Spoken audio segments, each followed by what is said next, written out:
प्यारे श्रोताओं, आज हम आपको सुनाने वाले हैं आंवला एकादशी व्रत कथा। आंवला एकादशी को आंवला की एकादशी और रंग भरी एकादशी के नाम से भी जाना जाता है।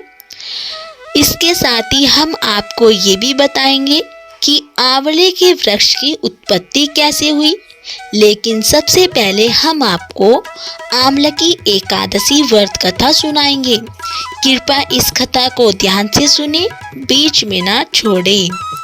एक बार राजा मांधाता ने महर्षि वशिष्ठ से कहा कि आप कोई ऐसी कथा सुनाइए जिसको सुनकर मेरा कल्याण हो। और इस पर महर्षि वशिष्ठ ने कहा कि आपको मैं आंवला की एकादशी की व्रत कथा सुनाता हूँ, जो सभी पापों को नष्ट कर देती है और व्रती को 1000 गायों के दान के बराबर पुण्य फल मिलता है। आंवला की एकादशी की कथा कुछ इस प्रकार है। एक वेदिस नगर में राजा चेतरथ रहता था और वह काफी पुण्यात्मा और धर्मपरायण था। वह भगवान विष्णु का भक्त था और उसके कारण उसकी प्रजा भी भगवान विष्णु की पूजा करती थी। सभी धर्म पुण्य में समय देते थे और यह व्रत फाल्गुन शुक्ल एकादशी तिथि को रखा जाता था। एक बार इस तिथि पर सभी लोग व्रत रख रहे थे और सभी ने मंदिर में पूजा पाठ भी किया और आंवला की एकादशी की कथा सुनी और रात्रि जागरण भी किया। उस दौरान एक शिकारी भी वहां पर मौजूद था। उसने भी आंवला की एकादशी की पूजा, व्रत कथा के श्रवण और जागरण का पुण्य लाभ लिया और वह अगले दिन सुबह घर गया और वहां पर खाना खाकर सो गया। उस दिन ही उसका निधन हो गया और उस शिकारी का जन्म राजा विदुरथ के घर पुत्र के रूप में हुआ, जिसका नाम वसुरथ था।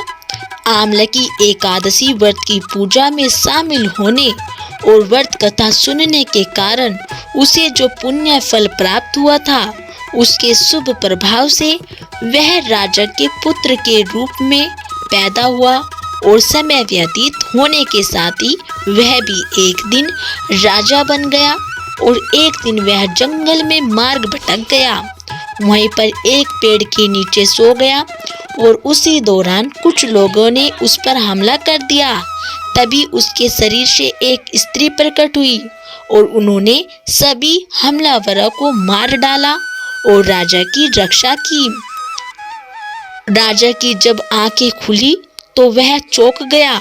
उसके आसपास काफी लोग मरे पड़े थे। तब उसने कहा कि इस जंगल में उसका हितैषी कौन है जिसने उसके प्राणों की रक्षा की है।